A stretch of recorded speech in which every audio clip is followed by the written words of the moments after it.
Vamos a alterar el orden habitual de presentación de temas porque, bueno, amerita darle un rango de urgencia y de novedad preocupante. Franco Misraji, buenas tardes, amigo, con los temas del día. ¿Qué tal? Buenas tardes. Y porque la Corte Suprema se suma a la persecución contra Roberto Navarro. ¿Por qué? Porque en la causa penal que iniciaron Eduardo Feynman y Luis Majul, donde pidieron de 3 a 6 años de prisión para Roberto por advertir los riesgos de los discursos de odio, allí se manifestó la Corte Suprema de Justicia. Este caso que no había sido abierto en instancias previas, la casación sí decidió revertir esa lógica y Navarro, Roberto, fue en apelación, en realidad recurrió ante la Corte Suprema de Justicia y se conoció hoy que el alto tribunal en un párrafo desestimó el planteo. Y podemos ver un tuit de Ari Lijalad, nuestro colega, que desarrolló justamente esta noticia. Concretamente lo que está haciendo la Corte es avalar la persecución judicial sobre el Destape y encima lo hacen en la víspera de la declaración de Cristina Fernández de Kirchner en el caso del atentado, que justamente la advertencia de Navarro había sido en ese contexto, ¿no? En el contexto de los ataques a Cristina. Y es allí donde, bueno, se está dando esta decisión cortesana. Básicamente, como siempre decimos, parte de la condena es dejarte el proceso abierto, ¿no? Digo, con la causa abierta pueden activarla o desactivarla cuando quieran, y la Corte lo que está haciendo es eso, es dejar abierta una causa contra Roberto de esta manera. Es una amenaza constante sobre incluso la libertad, porque acá las penas que están solicitando desde la querella, entiendo que no lo hacen escarcelable la eventual condena, con lo cual es obvio que la Corte Suprema hace lo que mejor sabe hacer, que es actuar de manera política, ramplona, vulgar, y desde siempre en pos de y en favor de los intereses de los poderes instituidos en la Argentina. Eso es algo que la actual composición de la Corte ha convertido en una práctica, te diría, religiosa. No hay dictamen, no hay fallo de los jueces en ese orden de importancia, ¿no? Estamos hablando de Rosati como presidente del tribunal, de Rosenkrantz como su mano derecha, de Maqueda y también de Lorenzetti, que no apunten a solidificar en la Argentina el esquema de poder instituido, el esquema económico, de dar marcha atrás con las conquistas, muchas de las conquistas sociales y sobre todo las conquistas laborales. Uno y otro fallo de la actual Corte desanda el camino de la composición inmediatamente anterior de la Corte Suprema, que era, por supuesto, mucho más favorable a los reclamos y a los planteos de las grandes mayorías. Bueno, lo que hace acá es buscar silenciar las voces del dueño de un grupo de comunicación que había advertido que los discursos de odio tenían consecuencias. 15 días después de que lo dijo, Exacto.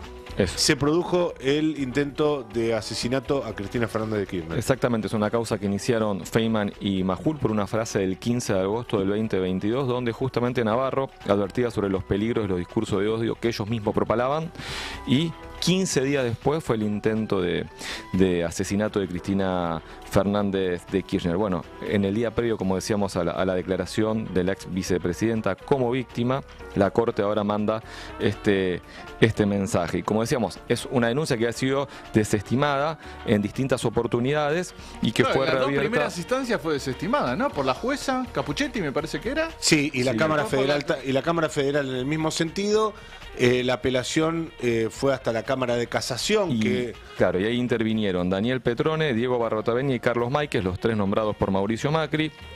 Petrone, íntimo amigo de Garabano; Barrotaveña, actualmente en el Consejo de la Magistratura; Carlos Máiquez, uno de los que viajó en el vuelo del Loafer a lo de Lewis.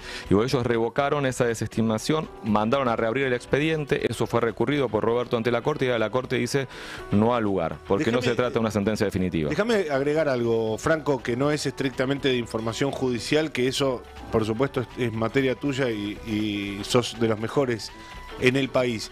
Pero sí déjame comentar que esta misma corte, cobarde, rastrera, este personaje que se ha convertido en un ser deleznable, Rosati al frente de la corte, es decididamente un actor político que actúa en favor de los grandes capitales de la Argentina.